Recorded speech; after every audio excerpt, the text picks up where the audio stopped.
Josh Jung is dragging your batting average to the bottom of the ocean ever since Memorial Day. Is it time to part ways with him, or at least just bench him? All coming up next on the RotoWire Fantasy Baseball Podcast.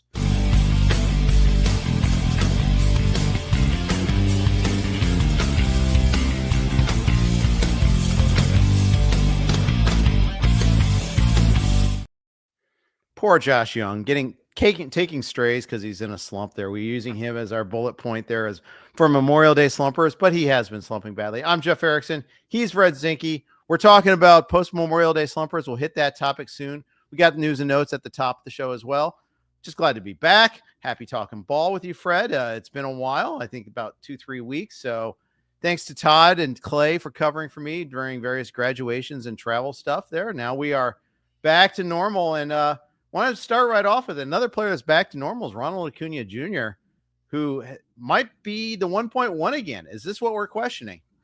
I think it's a worthy discussion. So, I mean, I knew Acuna had been red hot, but what I didn't realize is that since the date of his return, and I mean, how many guys do not hit the ground running when they come back from long-term injuries? But I'm saying since the very first game he played, he is like just a couple percentage points behind Cal Raleigh for the highest OPS in baseball. So he's got a 12-13 OPS. I think since that date, Raleigh was like 12-16. But like I just said, like so many players come back and need a little bit of time to get going. Acuna didn't need that at all. Hit homers in his first 2 games back. So he's hitting basically a homer every 3 games since he came back. So we're talking in a full season, like a 50 and change homer pace. Not a huge base stealer, but we know he's got it in him. He's got 3 steals so far. We know and 2 recently, right? Right. 2 in the like last we 4 know, days. Right. Like we know if we're comparing him to Aaron Judge, like we know Acuna has way more steals potential, obviously. 73 2 years ago.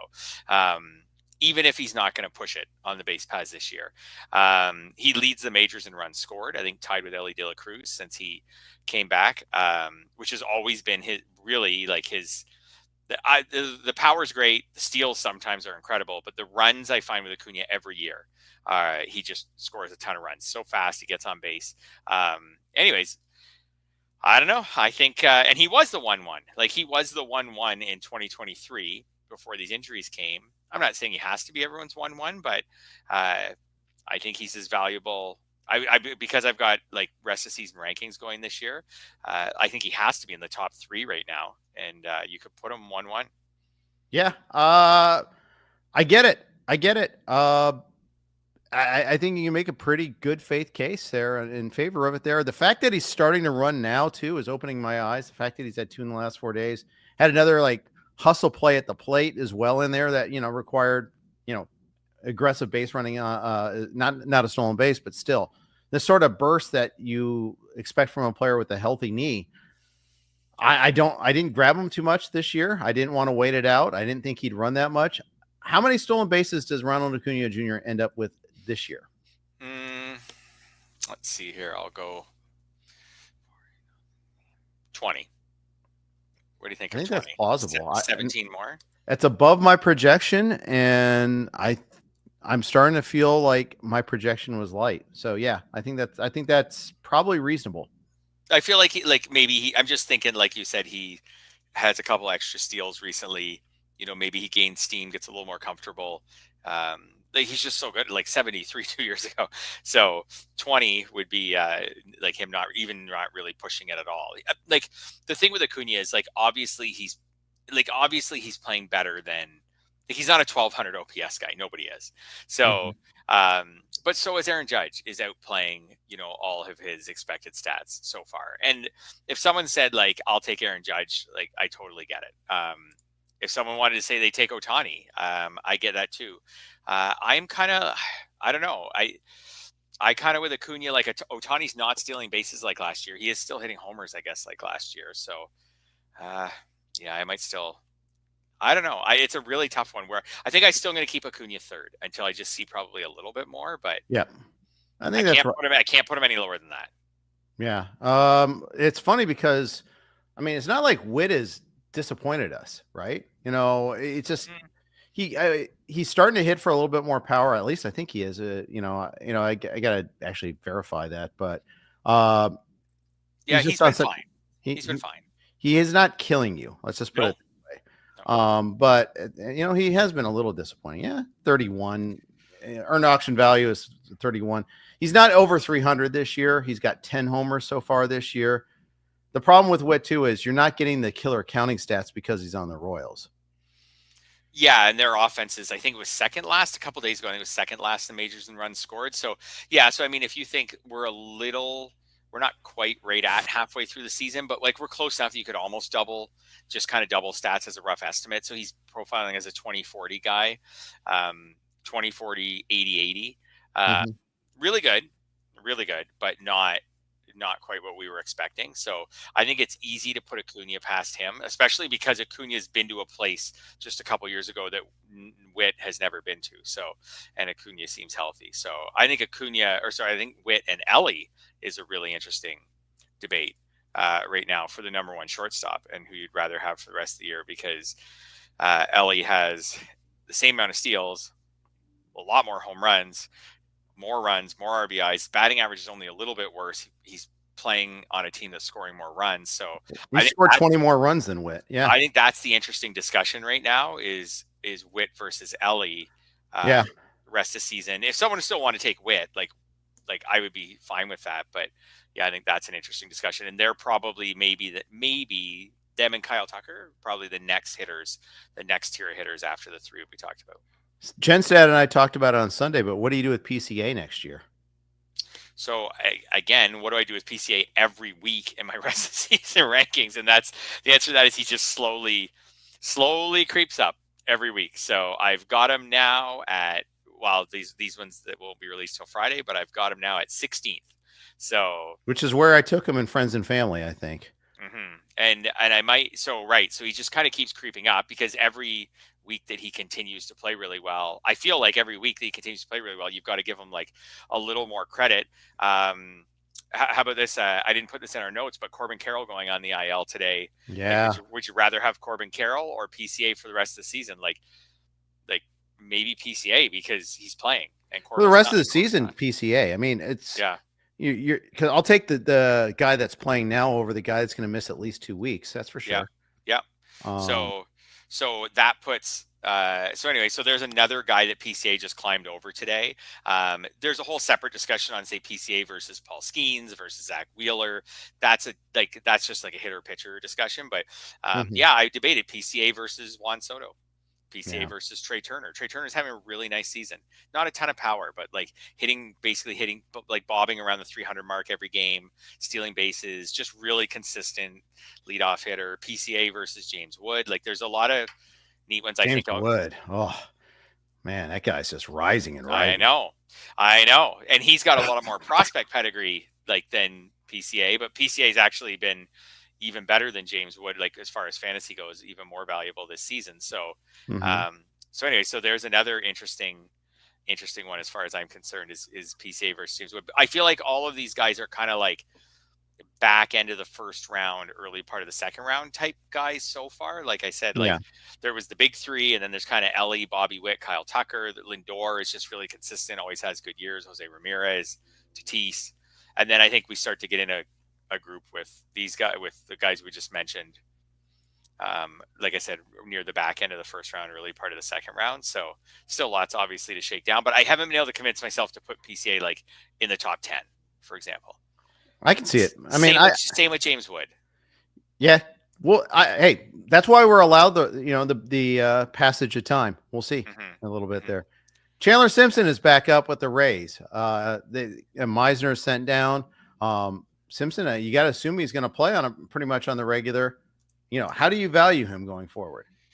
Well, I mean, I say anytime Simpson is playing regularly, doesn't matter where he's hitting in the lineup, he's your odds-on favorite or pretty close to it to lead the majors in steals over that stretch. So, like, if you just told me that Simpson's going to play every day, basically from now to the All-Star break, I would probably take him as much as anyone to lead the majors in steals from now till the All-Star break. So, I think he becomes like a must roster. There's going to be a team in every league.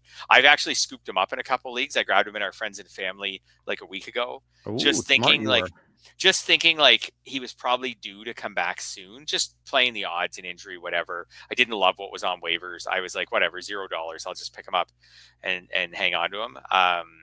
And then I grabbed him just on the weekend in an NFFC league where he had been dropped, and that was a 15-team league, and he was like 95% rostered. So like that was an unusual one that he was dropped. What'd you pay for him? Like nothing, like less, Nice. like single digits, I think.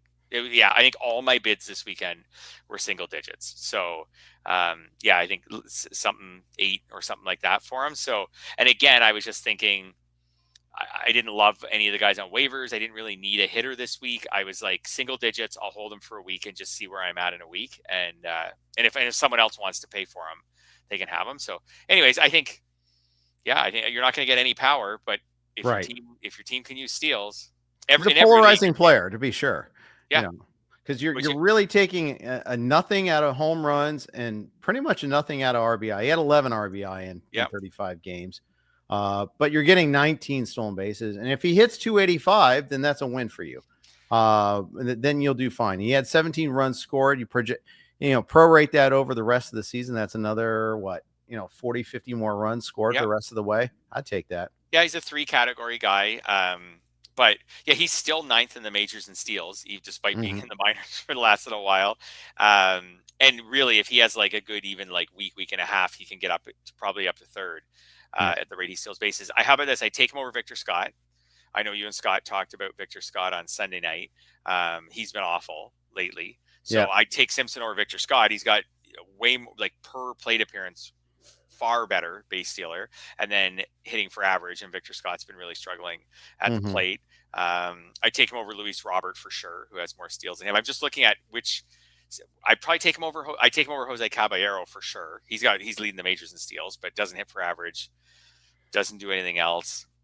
As far as like, I just naming guys, like there aren't a lot of guys. Like there's Ellie, there's PCA, there's Oneil Cruz, there's Bobby Witt, Jose Ramirez. This is the only Trey Turner, Kyle Tucker. These are the only guys, and they're superstars. I think I just named everyone I named as a superstar, top 2 or 3 rounds pick. Those are the only guys that have steals totals around Simpson, who I'd rather have. Yeah, I mean, and the thing is, like, I've been using Caballero. He's been super cheap. He's been useful because he qualifies at multiple positions too, but he doesn't play much. And it's just he runs every single time he does play, which is nice. That there's that. Trevor Rogers yesterday, really good. It was against the slumping Rangers, so maybe grade that on the curve. But I did use him this week, and it might just be for this week only, but it might be like, hey, the Orioles, they finally get something right? Yeah, a little bit of justified in their trade deadline behavior last year. No, not really. They just don't get any credit for that. But hey, they may have a pitcher on their hands, and they at a time when they desperately need him.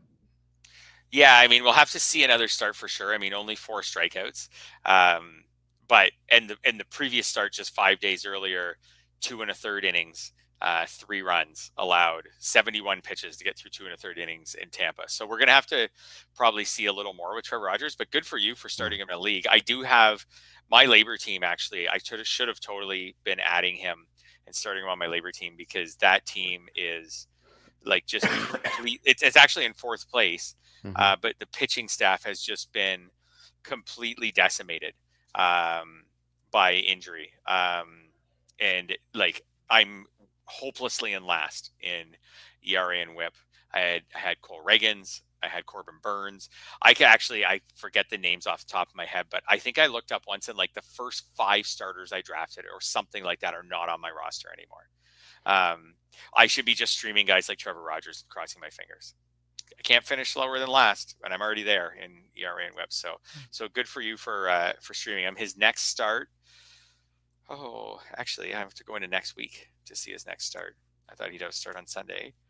I've got it at Texas.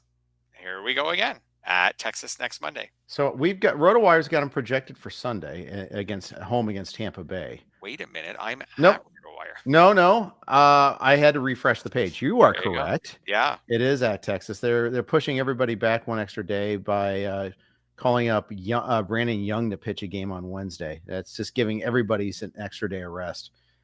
I'd rather have the 2 starts this week. I kind of picked him up for a 2-step, but I guess I get at Texas, at Atlanta if he gets a second one after that. See, the thing is, I don't know if Povich will be back at some point in time.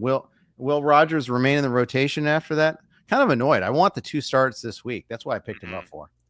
Well, it's hard to complain when the 1 start goes so well. In fact, 8 shutout innings. Yeah. In fact, with Trevor Rogers, you might want to just cash out your chips right now. So Probably. you could decide if you want to do the at Texas. I probably will. Yeah. 15 teams. Yeah, I probably would too. So anyways, like I was saying, there are some teams where I probably need to get more aggressive with my starters and grab guys, because he was, like you said, he was projected for 2 starts. I just kind of looked past him for good reason. He hasn't pitched well in the last few years, but probably should take some more chances. Bailey Ober, time to cut. Is it in over? A 12-teamer? You might be. Unfortunately, I have him in AL Tout Wars. I'm screwed. I'm stuck with him there. Yeah, I have him in Tout Wars Draft and Holding. That's the only league I have him in. So again, I'm stuck with him. So a weird stat, like a weird stat line last night, like 7 runs. Oh, so that's terrible. But 7 innings. So then you're like, oh, no walk. Okay. Yeah. Like 7. And 7 base runners. So you're like, oh, wait a minute, it's a good whip. Last night, 7 strikeouts. A lot of 7s, 7 strikeouts. So you're like, okay, well, he killed me last night. Well, not really, actually. He killed your ERA. He helped your whip. He got you 7 strikeouts. So he actually wasn't. There's no punishment for giving up a lot of homers, specifically in your fantasy league. Although if there was, this would be the problem, because he's given up 11 homers in his last 5 starts. You can't really go so far giving up about 2 homers per start. So this is it. He's just become, in the last few starts. So before those 5 starts, he had only given up 6 homers this year. Last year and the year before, he gives up his share of homers. Like, he gives up as many homers, a little more. Like this is who he is. A bit of a fly ball guy. He is a fly ball guy. He gives up more homers than the average pitcher, but he keeps the whip down. This year, he's getting, like, the homers lately have been ridiculous. Like, you can't live with that. But then the other big problem this year is he's just been far more hittable, and he's just giving up more hits and therefore has a way higher whip, and that's going to make the homers do a lot more damage. He previously was your classic, lot of fly balls. It's either a can of corn or it's a home run. He ends up with an okay ERA and a great whip. But this year, brutal ERA, brutal whip. Yeah, and I get sick of watching the Twins. I really do. And so Ober, I get sick of him. Festa, the party's over. Turn off the lights on him. I'm done. I'm also turn out the lights on Ben Brown. I'm out of the Ben Brown business. I have him in one league. It's an NL-only league. Ugh, gross. I'm so sick. You want to talk about other reasons why my labor team's last in ratios is because I managed to perfectly mistime Ben Brown every time. Like, I swear, his ERA is 6.13 and his whip's 153. I swear, for me, his ERA is like 10. Like, I managed to miss all the good Ben. There are a few. Just enough to suck you back in. I've managed to miss all of them. So you got whipsawed on him, huh? I'm done. He gives up so much hard contact. That's the problem with Brown this year. Like, it's just I know that I've read articles. I've seen articles by smart fantasy baseball people being like, "Hey, stick with Ben Brown. The ERA estimators are this, and like the strikeout to walk ratio." Like, he gets hit so hard. Until I see that change, I need to be out. But I wasn't out because I got sucked back into starting him, as I didn't really have anyone else in labor this week, and he did it to me again. Yeah, brutal. Yeah. Credit to Nick Pollock from Pitcher List. He's been kind of on that train against Brown because he's just a 2-pitch pitcher. But he has been introducing a 3rd pitch this year, which is helpful. Not well. Right. Like, he's been introducing that 3rd pitch. The problem just is, like, you just can't give up. I forget what the average exit velocity is. I'm just pulling it up right now, but 92.5 miles an hour. Like, seems bad. Really bad. Like, that's not Aaron Judge. Like, he's like 95, but it's like better than most power hitters. It's just his average. So you just can't give that up. And because of that, the xERA is 4.68. So sure, he probably deserves a little better, but StatCast, which is taking into account that average exit velocity, is saying, like, even if things were better, he still wouldn't really be playable. We are on the Blue Wire Network. Here are other ads. Thank you for those of you tuning in live on the live stream for that 5-second pause. And for those of you listening on podcast later, thanks to Blue Wire for hosting us as well. Kenley Jansen left last night's game. I was watching that game, Fred. His velocity was down before they pulled him. I'm maybe a little bit more worried than you are about Kenley here on this one here. To me, it was a bad sign. I know that they said after the fact that he was okay, just couldn't get loose, blah, blah, blah. But I feel like he's been, and he's been kind of down anyhow. Strikeouts are way down this year, for instance. I'm a little nervous about him. And I think they finally have an identifiable alternative in Reed Detmers.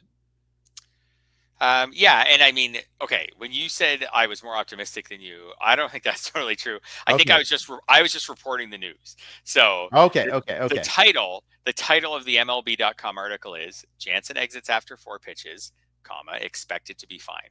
So I went with, okay, sure. You guys say expected to be fine. He's expected to be fine. I'm not sure if he's going to be fine. I mean, he's old. He's got enough of an injury history for sure. He's just old. He's an old pitcher. I mean, I think he only had a month left of being the Angels closer anyways, because of just the trade deadline. And unless the Angels are going to try to do this and stay in the race and everything else. But I think he probably only had a month left being their closer anyways. They will want him to get healthy. Yeah. He says, I'm going back tomorrow. I was fine. I mean, I get it. Just got to be smart with that cramp. Every time I threw, my pec grabbed at me a little bit in my neck. So hydrate, I guess. There we go. I'm not persuaded that he's fine. No, after all these years in baseball, he just didn't drink enough water. Just didn't know to drink enough water. So that was a bonkers game last night, by the way, too. It was. Sorry. Yeah. No, it was. And I agree with you. And to me, Reed Detmers isn't really part of the equation. Like, I think that Jansen's 15 for 15 in save chances this year. He doesn't have great ratios, but he's 15 for 15 in save chances. He has more trade value probably as their closer, even though most of baseball is smart enough to not care about that. But I mean, if we get to the deadline and he's 19 for 19 in save chances, I feel like that's probably their best chance to get something for him rather than we moved him to the 8th inning and everything. So I think I could see like the Cubs trading for him or something like that. Yeah. Just make the Ryan Presley mistake all over again with another guy. Yeah, except it won't cost them much. That's the thing. Oh, totally. I think a team will grab him. I just don't know if there'll be a team that grabs him to close. I'm kind of like Danny Palencia on the Cubs. I'm kind of down with this guy. Like, he's good. I think he's good. Yes, he's good. Like, he's not incredible, but he's good. He's a little over strikeout per inning. Control skills are solid. Doesn't give up walks. Doesn't give up home runs. I'm fine with this guy, but you're right. Like, he could get bumped out of the closer role, or they could just add other guys. But yeah, there's not a lot of contenders that I could see adding Jansen to close, but the Cubs would be one that might actually consider it. The Phillies to get in the closer picture, maybe. Like, the Phillies have no closer. Like, they never have a closer though. No, I know, but they grab him and throw him in the late inning arm mix. Just to tick off everybody that picked up Orion Kerkering this week. Yes. Yeah. If you can get a month out of Ryan Kerkering before the trade deadline, you've done well. Yeah. So. Speaking of closers, Raisel Iglesias got 2 outs in the 8th and then gave way to Dylan Lee, who got the last 4 outs of this game and got the save. I have Iglesias. I'm screwed. I know that in a few places. I'm concerned more that he started the 8th inning. It's like there was no intent for him to be able to get the save last night. Right. And Dylan Lee looks like really good, right? Like, I know he's a lefty, so there's that aspect to it. But like Dylan Lee, like 37 to 8 strikeout to walk, 177 ERA, 0.81 whip. Like, he's pitched great this year if they wanted to use him more for save chances. So Iglesias, I'm just looking up his last few. Like, in Iglesias's defense, in his last 5 outings, no runs, 3 base runners. Maybe he gets back in there at some point. Maybe don't give up. I wouldn't cut him. Hasn't had a save in over a month, but I'm acutely aware of that. I did bench him in a couple places. He was on waivers in a 15-team league on the weekend, and I did not add him. Okay. I did not really make an effort to add him. The team he was on waivers with had a couple closers, and I was like, no, I'm not. Someone paid a little bit for him, but I actually didn't even put in a bid. I maybe should have, but I don't know. I didn't have a lot of bench room. That's I'm holding some guys. I didn't have a lot of bench room, so I didn't want to use them, so I didn't put in a bid. Yeah, makes sense. Yeah, makes sense a lot. One other note before we start talking a little bit about our topic of the day: Eduardo Rodriguez dominant last night. I'm hesitant to get too excited because it was against the White Sox. Yeah, I'm with you on that. He's, as far as run prevention goes, he's been on a good stretch here for 4 straight games. Mhm. He had Nat Cincinnati, 5 innings, 2 runs. To Seattle, home to Seattle, 6 1/3, 2 runs, and at Toronto, where he only lasted 4 2/3, 1 earned run, and then the dominant start last night. But those previous 3 starts are not dominant. Like the strikeouts are like 3, 5, 4. Last night's an outlier with 10 strikeouts. He's done actually 3 times this year. He's had double-digit strikeouts for a guy with a 5.40 ERA and a 1.58 WHIP. Like, he's just kind of been all over the map. I'm not in on Eduardo Rodriguez. I did recommend him for this week's 2-start week because he went White Sox Marlins. Mhm. So I kind of said anywhere he even in 12s, like go ahead and pick him up and use him. Picked him up, by the way, in our friends and family league and forgot to do my lineup and start. Uh, I saw it today. uh, And my friends and family team has gone from like near the top of the standings to near the bottom, and a lot of it is that I keep forgetting. Like, I need to set an alarm on my phone. I struggle with daily transaction leagues so much. I'm so good I at do too. the routine of Friday and Monday lineups, Friday and Monday Mhm. lineups, Friday Monday. I struggle with Yahoo Friends and Family for that. I have left so many wins and so many strikeouts on the bench in that league already since we drafted it. So. Well, to be fair, I mean, when I was traveling, I was screwed on that. I mean, Totally. Madrid's 9 hours ahead of LA. Yeah. Lisbon's 8 hours ahead. So trying to figure out when games were even starting and Mhm. it still would show like I'd be like the games are still yesterday here today. Yeah. It's like things like that. I was like, okay, how am I dealing with that there? But that's kind of I think actually my friends and family team would be better if I just consistently rostered 9 pitchers and just never took them out of my lineup. probably. I think then I wouldn't have missed some of these good starts. And you know what? If I basically just own my closers and then all starters and maybe stream the last 2 starter spots or something, I think that might have been my best plan. It's not a Like I bad said, strategy. Yep. yeah, yeah. All right. Um, we are sponsored by our good friends from the NFFC. The NFFC RotoWire Fantasy Football Online Championship is live. Play fantasy football against your favorite RotoWire experts on NFFC this season. Got myself, Waylon, Jim Coventry, Scott Genstad. All those guys are going to compete in the RotoWire NFFC Online Championship and you can too, for a shot at $250,000. Sign up today for a draft at rotowire.com/high stakes. That's rotowire.com/high stakes. I'll probably end up doing a couple Beat Jeff Erickson leagues. It's always, we've been partners with the NFFC for a really long time. Love those guys. Love the contests. Love the baseball versions of those. We talk about it all the time on our pods.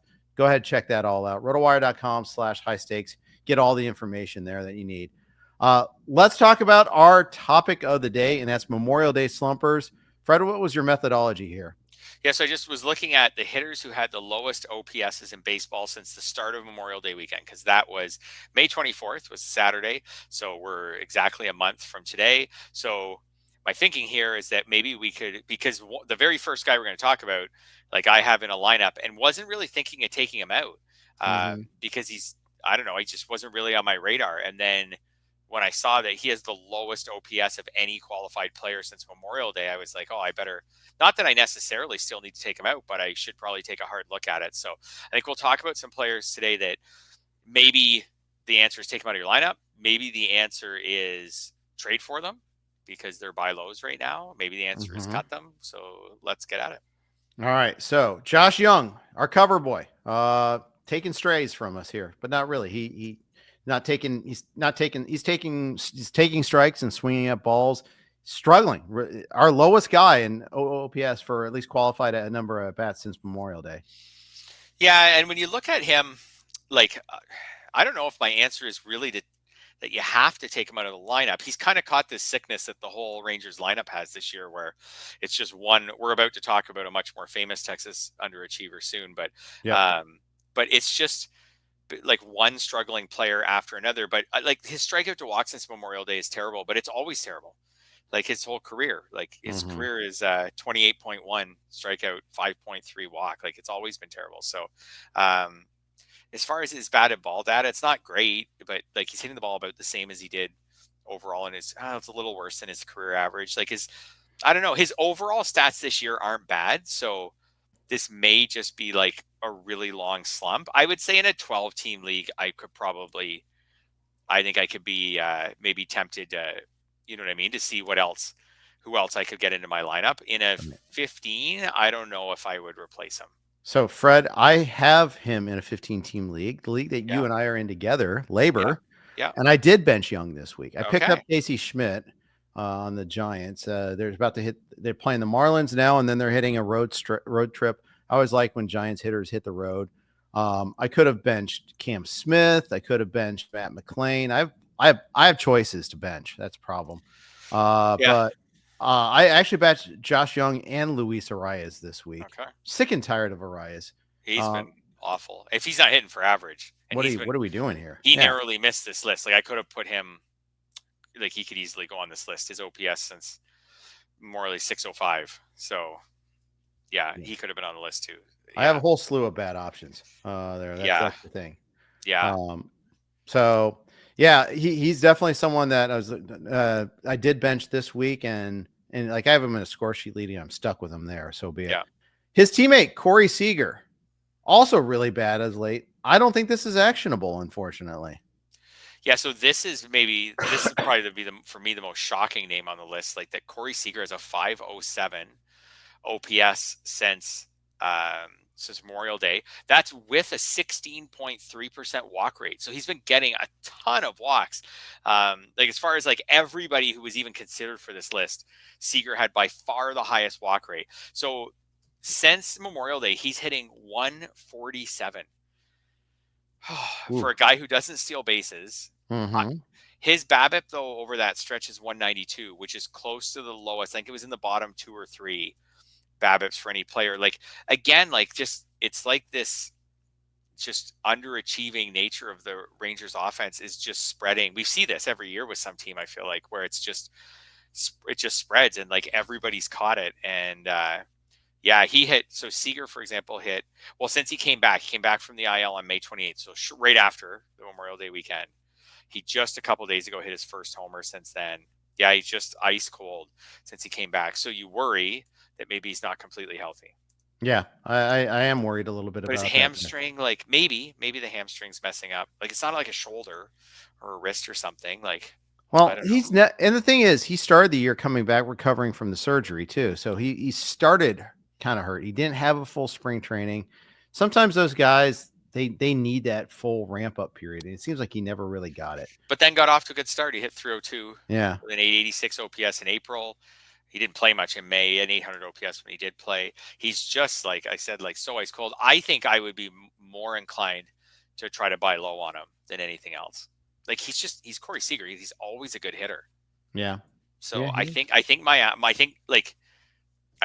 if I was going to do anything with Seager, it wouldn't be to move off of him. I think it would be maybe I try to buy low on him. Yeah, I could see that there. Would you trade Jeremy Pena for him? I would take Pena because he's running. Okay, interesting. That was just a name I pulled out of. I can't remember if it was our last episode or my first one with Todd, but I think it was my first one with Todd. We were just talking about players. And I love Corey Seager, but yeah, players who were way over expectation this year, and he was one of them. It was like $20. I think that was right when I started with the first one I did with Todd, but it was like $20 on the earned auction value calculator, but picked outside the top 100 picks, and he was on the list. Victor Scott has 22 stolen bases. He's 22 for 23 on the base pass, so he does one thing well. Yeah. Unfortunately, he's not doing anything else well lately. Starting to get sad against lefties. The rest of the, and the thing is, the rest of the Cardinals lineup, like Burleson's hot, for instance, there. Newt Barr needs to play. Do you cut Victor Scott to the second? I think you can look at it, yeah. And I don't think this matters as much about league size as it does just how much do you need steals. Yeah. Because you're not getting anything else from him. So like 3 homers this year, doesn't drive in a lot of runs. He'll score some, but you can't score runs when you're hitting this poorly. So I think you can. And I think, again, it just comes down to, I know it's only the end of June, like we're about halfway through the season, but you can probably look at your steals standings and your roster and think, how much do I need Victor Scott right now? Yep. He could be, I'm always thinking about trading too, like in a trading league. I'm not saying you get much for him, but right now his batting average is still 242. That's not bad. Like that's not that far below your team's batting average in a fantasy league. So if I had him in a trading league, I think my first step would be find a couple teams that could use steals and offer them out like really cheap. Like just offer them out for maybe like a lower end starting pitcher who I kind of am like, yeah, I kind of like that guy. Like maybe he could be something. I kind of got a good vibe on that guy. Or maybe you offer him out for just maybe a hitter who's just not even that exciting. Maybe you're just like, oh, I'll give him to you for Trevor Larnach or something like that. Like I don't love Trevor Larnach at all, but he's okay. Like if I'm thinking of cutting him, maybe I try to move him in a trading league for someone with a different skill set. And indeed, I could see that there. Yeah. Brenton Doyle,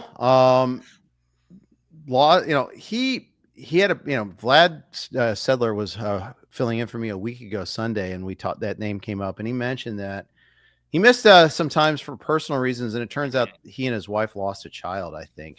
So that was the bereavement list trip. That was in April. He hasn't hit much since then, hitting 198, 567 OPS, and it's worse in recent times. Benching pretty much, unless I still maybe start him in Coors Field, but absolutely benching him for all of his road games now. What are you doing with Brenton Doyle? Yeah, like you said, he has massive splits this year. So 773 OPS at Coors and 369 on the road. Yeah, I feel like you said, like the personal news, you feel awful for him. You don't know when he's going to get back on track this summer. And I'm not blaming him. Like if he doesn't get back on track this year, then he doesn't get back on track this year. If he needs some time away from the season, that's the hard part about baseball season. Like once it starts, like it just rolls, right? Like 100 miles an hour for a game that's a slower game. Like you don't get the breaks. Unrelenting. Yeah. It is. It's not even like a basketball or a hockey where you're playing like 3 days a week and you're just constantly playing. And so, there's maybe get the All-Star break and we'll see what happens. I would not cut him. I think there's too much ceiling with Brenton Doyle. I don't think you can get much for him on the trade market, and I wouldn't buy low for him. I think, unfortunately, if you drafted him, you're just kind of stuck with him, and maybe you, like you said, bench him on the road. They have a nice schedule coming up. I know Scott mentioned that when you guys were recording. Next week, home all week. So sure, use him. Yep. Maybe you don't use him this weekend in Milwaukee. Maybe use him next week at home all week, and then just kind of see where things go from there. Kyle Stowers homered on Sunday. It was his first homer in over a month since May 14th. Yeah, so still at 11 homers of the year, still 810 OPS on the season, but pretty bad in the last month. Yeah, you're worried that the clock's kind of hit midnight on him, especially for someone who strikes out a lot. So, and the strikeout rate, it's not that it's gone up this month. It's just his strikeout rate is consistently pretty bad. So that would be my concern with him. Would just be that the strikeouts are going to catch up with him. I think in a 12, I would not be married to him. Like I would cut him in a 12 if I saw someone I liked on waivers. I wouldn't have to cut him, but I'd cut him in a 12 if I saw someone I liked on waivers. In a 15, I think I'd keep him. And just for now, I give him a couple more weeks because he did have a nice stretch earlier in the year. Like you said, the OPS is still 810. It's hard to find guys with an 810 OPS on waivers in a 15-team league. And we'll just see kind of where things go from here. And it's hard to find power hitters. It is. It really is. Jorge Polanco was one of the key reasons why the Mariners got off to such a good start. In the last 21 days, he's got a 620 OPS. It's been worse in an even shorter period of time. What are you doing with Jorge Polanco? Yeah, I'm pretty fine with cutting him. Like I cut him in anything, any mixed league. I cut him I think he's been cut in some of my 15s. I think it's nice that he got off to a really good start. 8 homers and 21 RBIs in April. He'll always have that. But this has been now, like I said, since Memorial Day, we could go back to May 1st. He was like absolutely unplayable in May and not really any better in June. So I think maybe I'm back to just Jorge Polanco's probably done. His last 20 homer season was way back in 2021. I think Jorge Polanco's done. He just got off to a nice start this year and good for him, but I would be fine with cutting him. What about you? Yeah, I would be too. I don't have them anywhere to cut, but yeah, I think so. I think the general rule of thumb that we're going through these players is what do we think about him before the start of the season? Like, what do we know about him?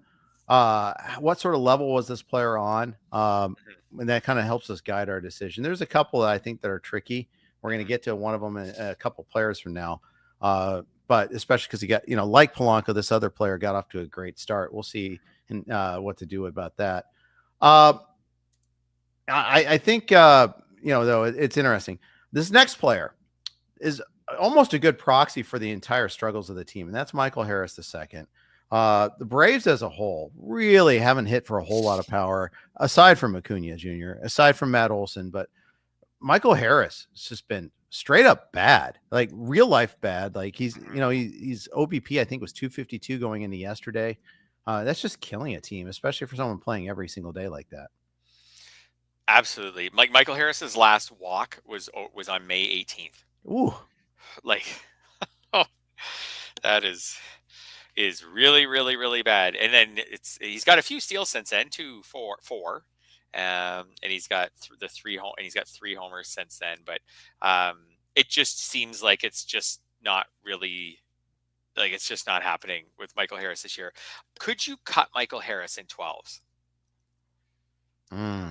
He's hitting 8th in the lineup. The lineup is this discussion last year. Like the lineup is not, so the Braves lineup is not special anymore. Like, it's not special productive. No. And Jurickson Profar is not going to change that. Like, he could be helpful, but Acuna's amazing. Matt Olson's fine. Marcell Ozuna is playing with an injury and not playing very well. Austin Riley's pretty good, and then after that, Drake Baldwin's a catcher. Ozzy Albies has been bad. This is not a good lineup. It's not a special lineup. It's fine. It's okay. It's got a couple of good pieces in it. It's not what it was. So he's not in a great lineup anymore. So you don't get many points for that. He hits 8th. That's not good. I don't know. Terrible plate discipline. He's the weirdest stat line, like 43 RBIs and 17 runs. Yikes. For a guy who can run. Like, how does he have more than double the RBIs than the runs when I know he hits 8th, but when he can run?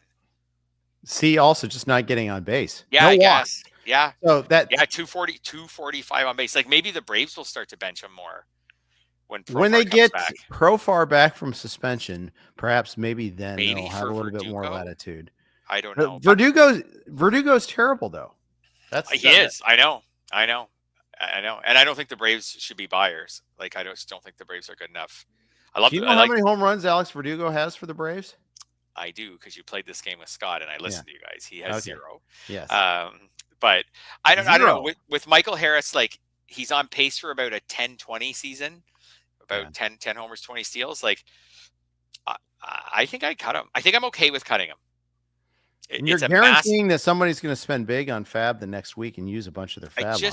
I just don't think that Michael Harris is going to come back and just totally bite you, where you're like, oh, Michael Harris has been so good that I really wish I had kept him. So he still he doesn't have a 20 homer season. This is his 4th year in the majors. He doesn't have a 20 homer season and has a maximum of 20 steals. That's his career high so far. So it's not like we loved Michael Harris, but I think part of the reasons we loved, he's never scored 80 runs in a season. He's never driven in 65. Part of the reasons we loved him, I think, are he was in a great lineup and he was young and got off to a good start to his career. So we were like, this guy's going through the roof. Like, we were drafting him for a couple of years, partially on potential. Michael Harris was good last year. He's like, at the time, we would be like, Michael Harris was good last year, and he's like 22, and he's on the Braves. Like, this guy could take a step forward. I remember projecting him being like, oh, this guy could be like, say, 27 homers and 35 steals or 30 steals or something, like, and hit 290 and be on the Braves. Like, this guy's a 3rd-round pick, but it hasn't happened, and he's regressed. And I think in part we also give him this latitude because the Braves have. I mean, the Braves. He signed through like 2030 with a buyout for 2031 and a team option for 2032. I mean, so we're kind of appealing to authority too a little bit. Like, if the Braves see it, well, why can't we? But truthfully, what the Braves did is they locked up all of these players to these super long contracts, and I think the Braves were playing the odds a little bit that, like, maybe Michael Harris will be overpaid a little bit, but someone else like Acuna will be so incredibly underpaid that overall will come out winners. And Acuna was underpaid. Ozzy Albies we thought was underpaid too, and he's really regressed hard this year too. Exactly. So they signed all these massive long-term contracts. I think maybe the Braves knew, because the contracts aren't, when I say massive, like they're massive in length. They're not massive in total dollars Right. for baseball. I think maybe the Braves knew, like, hey, odds are one or two of these contracts maybe doesn't turn out, but then some may turn out incredibly in our favor, and we're getting a $30 million player for $8 million a year or something. So, anyways, this one definitely hasn't worked out. I Let's didn't talk think when about. we started this episode that I would say cut him, but the more I look at it, I'm willing to cut him. I could see it. I Yeah. could see it. I'm not there yet, but I can see Okay. it. What about his teammate Marcell Ozuna? Is another big slumper. Again, it'd be really difficult to cut him, but the way he's been in a bad slump as of late too. And again, it's the power. Where's the power? Mhm. Yeah, and I said, as I mentioned, his coincides with, I believe it's the hip. Has been like, he missed the Toronto series. Yeah, that's right. Because he was dealing with a minor hip injury or a nagging hip injury. You can decide how you want to spin it, but really, that's like, he's 34. He's got a hip problem, and he's on a 20 homer pace when previously he was a 40 homer guy. I can't even come close to cutting Ozuna, because different than Michael Harris, he was awesome the last 2 years, like 79 homers and 204 RBIs in the last 2 years. So I got to ride this out. And he isn't killing you this year. He has killed you since Memorial Day, but this year, like, he hasn't totally, like, we just double his stats and he's 20 homer, 80 RBI guy who hits 250, like, and he's not killing you. It's majorly disappointing from where he was drafted, but he's not killing you. Geraldo Perdomo was like a fun story at the start of the year. My 29th round pick in the main event, maybe my only good pick. Who knows? He slowed down lately. I mean, not as badly as some of these other slumpers in terms of just the extent of his slump, but he was never that accomplished of a hitter to begin with. So when he slumps, it's almost like this is back to the mean. Yeah, I'm still kind of in on him. Like, I thought at first my answer would be, I'm out. This guy was never anything at the plate. He had a good month. He had a good month or two. Great, good for him. Like they signed him to a contract, right? Didn't they? Am I wrong? Maybe I'm wrong on that. I thought they signed him to a contract extension. They did in spring training, 4 years. Yeah, I'm just on his Fangraphs page and I didn't see it here. But anyways, so I thought I would be out on him, but then I look more, and like, a big difference between him and guys like Michael Harris and Josh Jung is the plate discipline for Perdomo is outstanding, and it's still been outstanding during the slump. And the average exit velocity is fine. Like, it's not special, but it's fine. I'm still kind of in. I think, and the Diamondbacks have a really productive lineup. I know they'll miss Corbin Carroll while he's gone, but I think they were something like fourth in runs scored, I think, at the start of the week. So we're talking about one of the best lineups in baseball, and he hits high in it. So he's hit leadoff since Carroll's been out. He was hitting second at times and hitting third at times. So he's been hitting really high in the lineup. So again, I thought because of just the lack of name value and track record, I was like, I'll probably just be out on Perdomo and kind of be like Polanco, like Stowers, like Victor Scott, like early season flash in the pan, didn't have any staying power. No, I think I'm in. I think I'm going to give this guy a little longer leash. He's at a 204 BABIP since Memorial Day. You put that up 70 points, all of a sudden the batting average comes up. Maybe he's hitting 250 with great plate discipline, hitting leadoff. I'm still in. In fact, there's a buy low. There's another guy I would buy low on, because you might be able to get him for a song because he doesn't have a lot of name value. I think you might be right about that. And the alternative is Jordan Lawler, and Lawler really struggled when he got called up. Granted, he was treated pretty poorly playing random spots, very sporadic playing time, but nonetheless, Lawler doesn't seem imminent. Agreed. There's my Victor Scott trade right there. It's just like a simple, I don't know if it would work, but if you found someone if the Perdomo owner needed steals, you could be like, hey, here you go. Their batting averages aren't too far apart. Scott has about 10 more steals. Perdomo's got about 5 more homers. Perdomo does have more, runs and RBIs, but maybe you start to talk like that. Perdomo's been killing you lately, and maybe you could make a deal. That's the kind of deal I would maybe look to make. Yeah. Teoscar Hernandez struggling a little bit over the last 21 days, 654 OPS. He got hurt, and I remember like when he came back, I was like, oh, he came back pretty quickly there. Yeah. And I wonder if that has something to do with his pedestrian numbers in the last month. Maybe the strikeout rate is way up over the last month, but it's actually only way up to like what it's way up to is only slightly higher than last year. It's just way up from what he was in April. But it's only slightly higher than last year and basically the same as the year before. So it's not like totally out of nowhere. He's underperformed all of his Statcast expected stats this year. He's on such a great team. Like you said, like maybe he came back a little too soon. I think he's another really good buy low. I agree. I On a think different level. if there's any action, it is to buy. Yeah. Yeah. I think he's in that Corey Seager type buy low group. If you could buy low on either one, which one would you take? Let's say the cost is the same right now. Hernandez, just because he's in such a good offense, and Seager, maybe Texas just never comes around offensively. Yeah. I there's more of an injury history with Seager too. I think that's the other reason why. And Teoscar probably gets you 5 more steals this year. Seager probably gets you none. You know, I think I would take the lineup would just be enough for me to take him. 2 more players before we get out of here. Oneil Cruz, hitting 211, Fred. You know, yes, he's stealing a ton, 26 stolen bases. When he does hit the ball, he hits it hard, but he misses the ball a lot. He sure does. I think these are just the ebbs and flows, though, of Oneil Cruz. Like he's a guy who, because he hits the ball hard and because he can run, like he should be a fairly high BABIP. He should be a high BABIP guy. Last year was 347. Career he's 325. This year he's 283. During the slump, he's even lower than that. So because he strikes out so much, if the BABIP goes south on him, all of a sudden, like that's a big problem, and the batting average goes really low. So I think that the BABIP will come around. I think that we're not seeing a step forward, unfortunately, by Oneil Cruz. Like his strikeout rate's up a bit this year. The walk rate's way up, which is nice. But the strikeouts rate's up. So I think just anyone who was thinking like Oneil Cruz was going to break out this year, and I was like not in that camp, but I was like at least open to that camp because the Statcast, there's so much red on his Statcast page, like for his sprint speed, for the average exit velocity, the barrel rate, all these things. And he was in last year was his first season back after that lost season. So I was like, okay, he's 26, kind of prime breakout age. He got a year back to kind of get his feet wet again. Now he takes another step forward. And truthfully, he's not. All he's doing is stealing bases at a higher rate. Like he's probably going to steal 45 bases or something this year, which will be a lot better.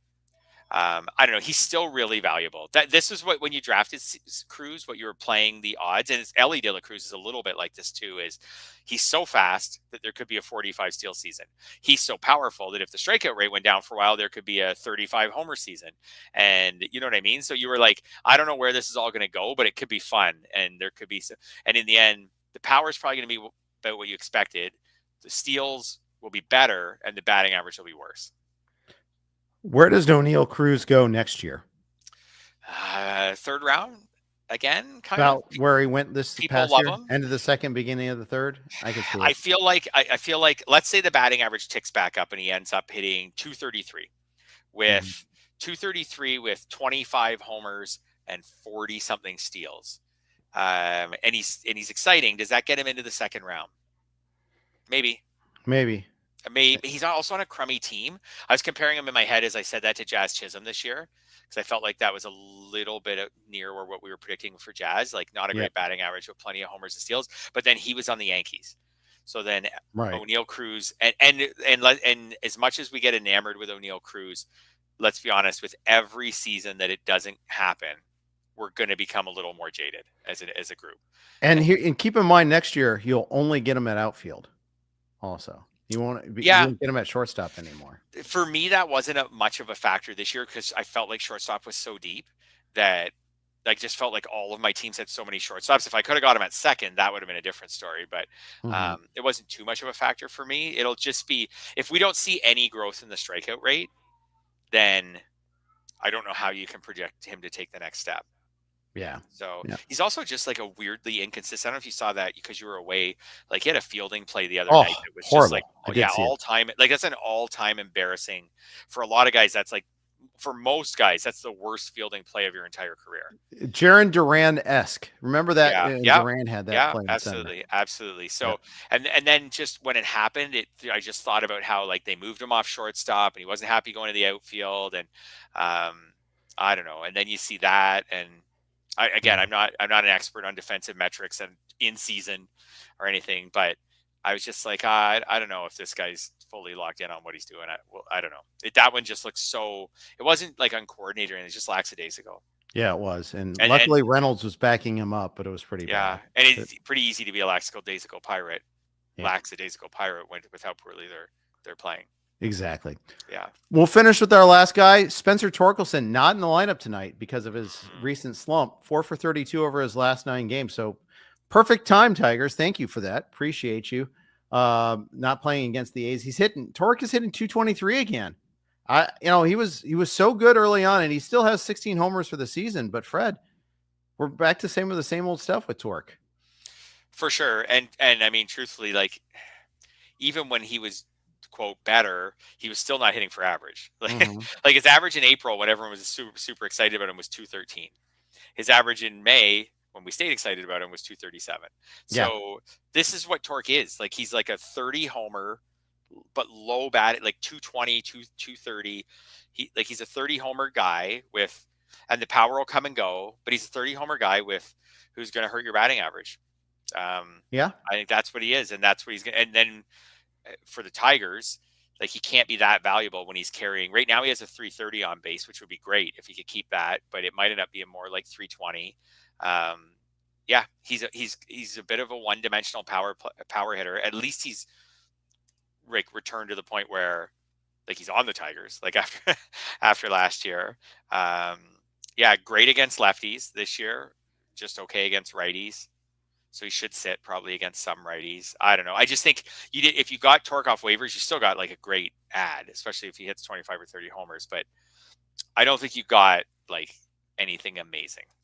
Yeah, I think you're probably right about that. Yeah. And I think I know that I have at least one league where I've got him in my corner. Like I was like, I don't need to pick up another corner. I got Tork. And I'm glad sometimes you got to put the spotlight on and realize, okay, well, this is what he is. Yeah. He's kind of a marginal guy. He's if I need the power and I'm willing to risk the batting average, okay, great. But just realize you are risking the batting average. Yeah. And I mean, this season, his strikeout rate is better than it has been, and his walk rate is better than it has been. And the BABIP is low. Like there are some things to say, but it's like his StatCast XBA's 237. So maybe he should be a little better, but still 237 still hurting you.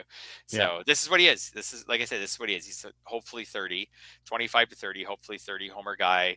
He's on a good team now too, which is good. But I mean, Tork 2 years ago was great. 88 runs and 94 RBIs. Like that's a spectacular. End of 2023. I thought, okay, that was the 2023. Yeah. He graduated. We're fine now. He's a made man, and then last year happened. And he might just be one of those. He might just end up being one of those guys where in a year or two we come to the conclusion of like you're going to draft him, you're going to play him, you're going to get your 30 homers and your 80 or your 85 RBIs, but you're going to live through a month where he hits 2 homers, and then you're going to get a month where he hits 9. Yep. And you're just going to he's not on this level, but remember we used to say that with Chris Davis on the Orioles. Yeah. I remember saying that. It was like, are you on, I remember writing that a lot when I worked for MLB.com. Like, are you on the roller coaster or not? Get on the roller coaster and get your 45 or 50 home runs. But it's going to come with some weeks where Chris Davis hits 120. And you'll be so tempted to bench him. And then that next week he's going to go off on your bench. Yep. Yeah. The whipsaw possibilities are just Tork's not on that level. Like peak Chris Davis was with a C, not the K, Chris Davis, the 247 Chris Davis. That's right. Peak Chris Davis with a C was a 53 homer guy. Right. And then a couple years later, a 47 homer guy. So really impressive. But yeah, anyways, I think he's that kind of guy. Just get on the roller coaster or don't. Right. Yeah. All right. That's going to wrap up today's pod. Thanks everybody for joining us today, especially for this topic. We'll be back at you again. Same bad time, same bad channel next Tuesday. Thanks for listening, everybody. Take care.